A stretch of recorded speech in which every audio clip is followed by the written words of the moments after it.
China, to my knowledge, is the only country in the world where the government-run industrial program kills people and sells their organs. In 2006, it first came to light that prisoners of conscience were being killed on demand for organ transplants in secret detention facilities throughout China. It was back in 2005 when a patient of mine, who has been on the top list of patients for human heart transplantation, came to me one day and told me that he was told by his insurance company, his Israeli insurance company, to go to China in 2 weeks' time as he was scheduled to undergo heart transplantation.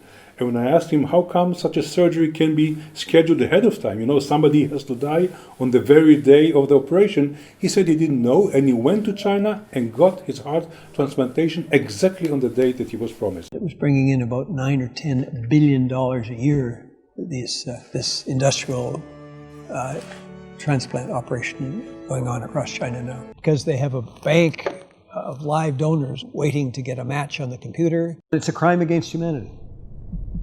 In 1999, the crackdown of Falun Gong starts.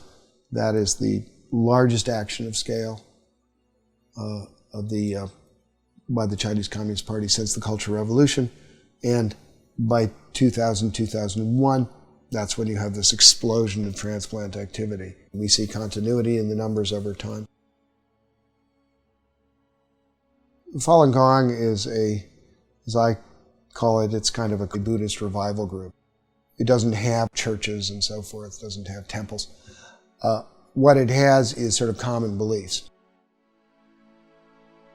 These shared beliefs revolve around self-improvement based on the values of truthfulness, compassion, and tolerance. By the end of the 1990s, the Chinese government estimated that over 70 million of its citizens were practicing Falun Gong.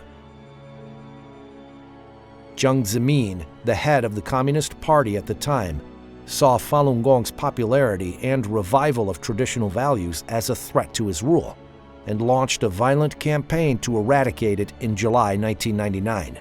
The official line in terms of repression of Falun Gong of the party is bankrupt them financially, ruin their reputations, destroy them physically. So that the vilification is destroying their reputations, the organ transplants is destroying them physically. It was like convert or die. Convert or die.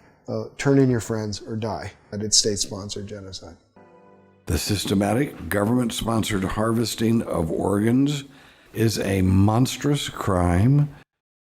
I strongly believe that the 17-year campaign to eradicate Falun Gong will be seen as one of the great shames of recent Chinese history. How can doctors, people trained to heal, harvest organs from living people for transplants? They made you disabled to think yourself. My whole body just become a robot, just performed to do what I had been programmed to do. He was told to extract the organs from a living prisoner in 1995. I killed him. This thing is haunting me. This is a new form of genocide, and it's using the most respected members of society to implement it. This is one of the central tests of our time. We can't avoid this any longer.